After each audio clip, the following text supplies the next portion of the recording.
जागो रे जागो बागी बलिदानी मन, धधको रे सुलगत आगी मन।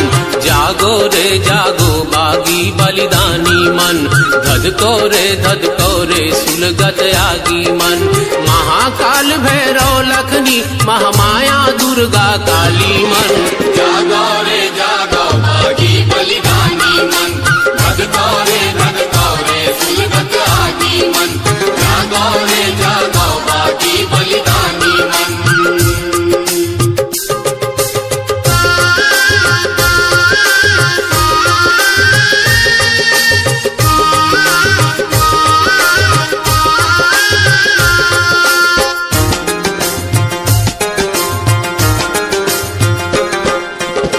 तो पापी के पाप खरागे, अनाचार अन्याय गजागे। श्रद्धा सहिता रोज नदावे, गौ मानुष पीरती दुख पावे। नंद फंद वाले माला माल है, सिधवा बर रोजे अकाल है। लोभिया पंचमुखिया दलाल है, ज्ञानी ध्यानी तग हलाल है। गौ गुहार परत है नाचे, गौ गुहार परत है नाचे। चानी चढ़ चढ़ पापी मन, जागो रे जागो बागी बलिदानी मन।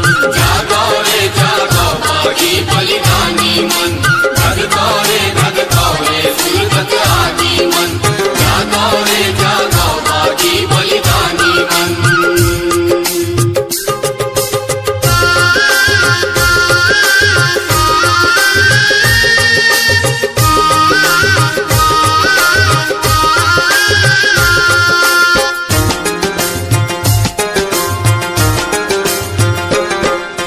भीख मांग माँ जिंदगी के अधिकार कुनोला मिले नहीं। कुंडली मारे सांप सिंहासन, आगे आँच भी हिले नहीं। कायर बिन दहशत दबाव के, न्याय नीत माँ चले नहीं। मारे काटे बिन दुश्मन, पापी जीव पीछू हटे नहीं। लहूल महंगी तेल गुड़, लहूल महंगी तेल गुड़। निर्दयी हो गए व्यापारी मन, जागो रे जागो बागी बलिदानी मन। जागो रे जागो बागी बलिदानी मन, धधको रे सुलगत आगी मन। जागो रे जागो बागी बलिदानी मन।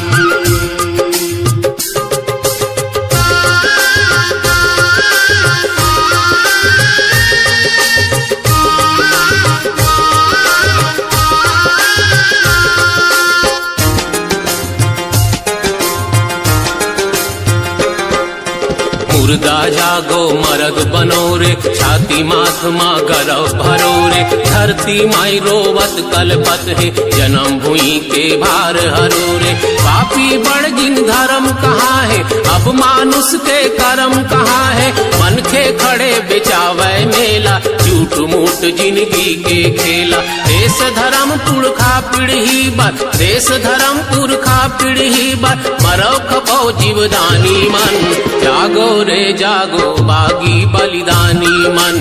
धधको रे सुलगत आगी मन।